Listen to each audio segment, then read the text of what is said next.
to CIGTV News Update. I'm Donna Bush. Thanks for joining us. A Public Lands Commission has been formed as a result of the enactment of the Public Lands Law 2017 in May of last year. The purpose of the PLC is to regulate the use and enjoyment of public land in the public interest and to put in place the government's policies in respect to the regulation of public lands. It also has the authority to issue permits for the use of commercial activities and organize events on public lands and respond to complaints regarding the use or misuse of public space. Serving chairman is Mr. Rupert Vasquez. He's the director of Lands and Survey, and 7 other members, including Chief Officer of Tourism, Mr. Strand Bodden.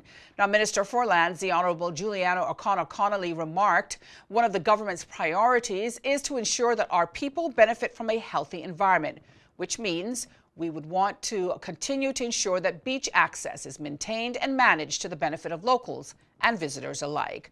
For a copy of the law, you can email plc@gov.ky. Again, that's plc@gov.ky. Well, the Family Resource Center has rolled out a number of workshops geared towards parenting. Stop Now and Plan On, or SNAP, is a 13-week program teaching children with behavioral problems and their parents to make better choices in the moment. This program gets underway Thursday, the February 1st from 5:30 to 7 p.m. in the evening.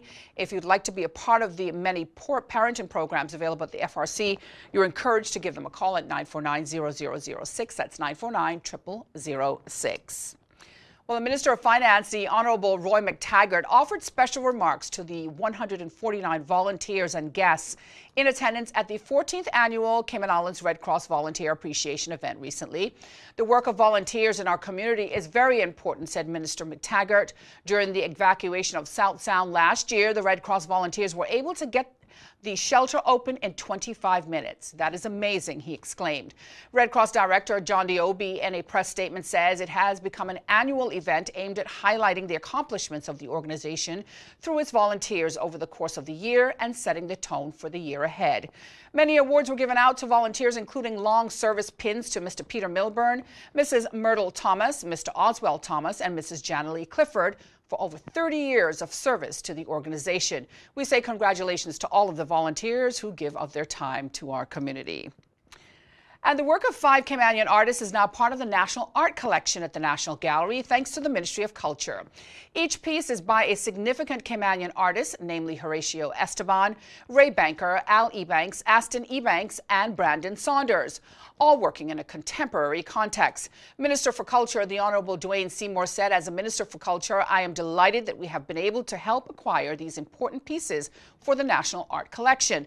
The 5 artists are masters of their craft, and their particular pieces are works of the finest caliber. The work is selected based upon the significance of the artist, the standards of their work, the significance of the work in an exhibition capacity, and popular appeal. CIGTV will highlight the 5 artists in the coming months. Well, if you missed today's news update, you can go to the Cayman Islands Government Facebook page as well as the CIG Television YouTube channel.